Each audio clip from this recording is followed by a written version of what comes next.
2014 সালের নির্বাচনে পশ্চিমা সমর্থন পেতে শাপলা চত্বরের মতো হত্যাকাণ্ড ঘটিয়েছিল আওয়ামী লীগ সরকার বলেছেন প্রধান উপদেষ্টা প্রেস সচিব শফিকুল আলম।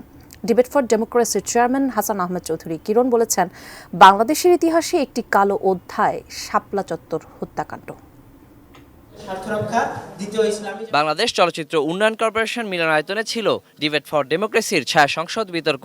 বিষয় ক্ষমতা হারানোর ভয়ে আওয়ামী লীগ সরকার শাপলা চত্বরের হত্যাকাণ্ড ঘটিয়েছিল, যার বিপক্ষে বলে জিতেছে তানজিমুল উম্মাহ আলিম মাদ্রাসা, হারিয়েছে পক্ষের দল তামিরুল মিল্লাত কামিল মাদ্রাসাকে।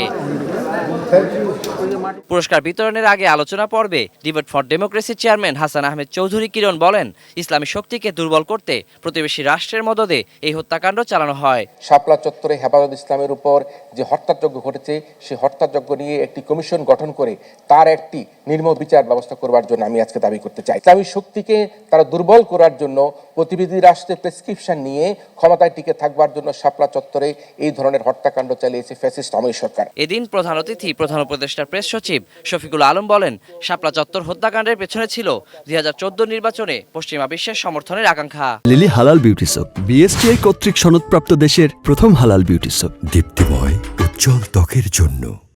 সে ওয়ার এন্ড টেররের সমস্ত বেনিফিটটা নিতে চেয়েছে, বাইরে দেখিয়েছে যে I am your good partner, তুমি আমাকে ক্ষমতায় রাখো, আই উইল ডু দ্যাট। বিদেশিরা যেই ধরনের এই সমস্ত ভয়ানক ভোট রিগিং হলে যেই ধরনের আওয়াজ তুলে বাইরের থেকে ইন্টারন্যাশনাল কমিটি, আপনি ওই সময় দেখেন ওই আওয়াজটা খুব নিম্ন ছিল। এই হত্যাকাণ্ডের দায়ী কেউই ছাড় পাবে না বলেও জানান তিনি। 2013 সালে আরেকটা ঘটনাও ঘটেছে। Waliul Sakib, ATN News, Dhaka.